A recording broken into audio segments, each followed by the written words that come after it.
Hello folks, today we're going to talk about 3 of the worst cop-out points that constantly come up in debates. The cop-outs we will be looking at are some of the most common disingenuous points employed by opponents who lack a real response. The 3 lines of argument we are going to look at are some of the most commonly used debate cop-outs employed by the most disingenuous of opponents. Shall we begin? Cop-out argument 1. It is just my opinion. A favourite cop-out of anyone who has lost a discussion is the "it is only my opinion" type of argument.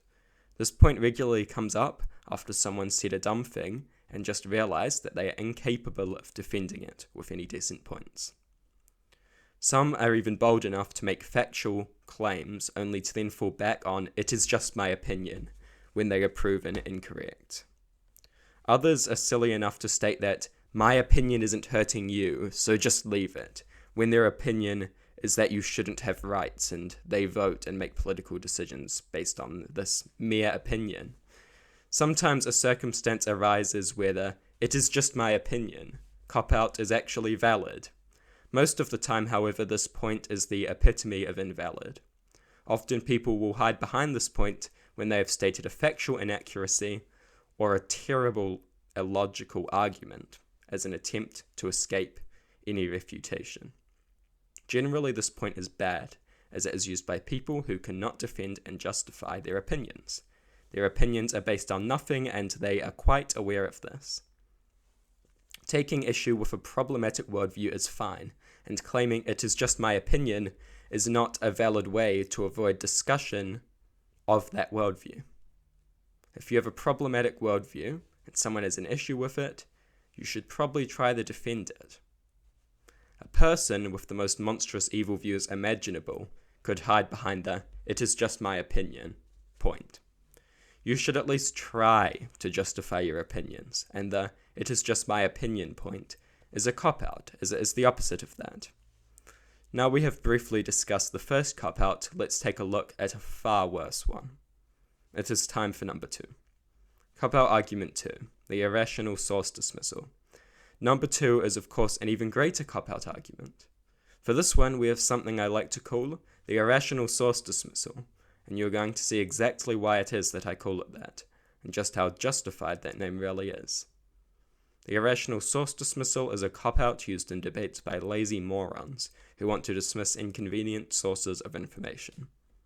This particular trick is used by disingenuous morons all over the political spectrum.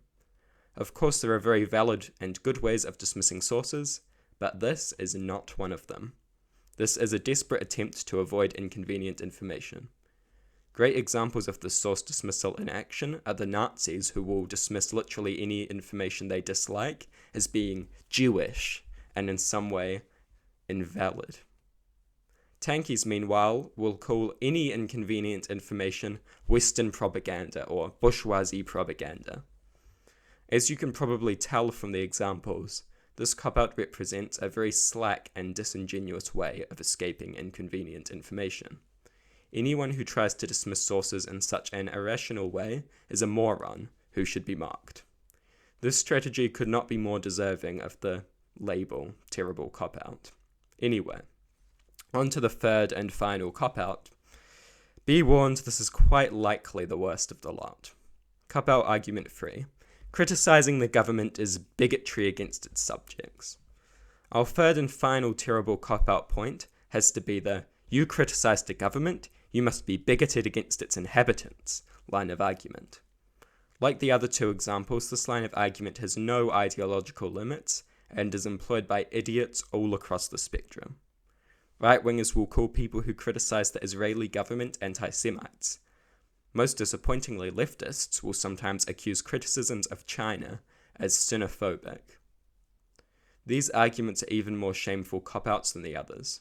Anyone who has the capacity to think can surely recognize the irrationality of these arguments. In fact, I would argue anyone who uses these arguments can recognize they are irrational, but they make them anyway because they have no rational points to support them. Governments and their subjects are not the same. You can absolutely criticize any government without having anything against the people the government governs. If criticizing governments is automatically racist or bigoted against the people governed by these governments, it is literally impossible to criticize any government without being racist or bigoted. This point is idiotic, and it is that way deliberately. It is a disingenuous cop-out to be thrown at any opponent when there is no other option. It is not supposed to be smart, but to instead shut down conversation with baseless and highly offensive accusations of bigotry where none exists. In fact, many criticisms of particularly bad governments are done with the well-being of the people governed by those governments in mind. This argument represents a particularly shameless cop-out used by morons who cannot defend governments, so instead they stoop to low-level accusations that aim to shut down conversation. So that concludes our third and final cop-out argument. You will hear these ridiculous arguments from all manner of people in the future. Anyone who uses these extremely anti-intellectual and bad faith cop-outs is a joke, and they should probably be treated as the joke that they are.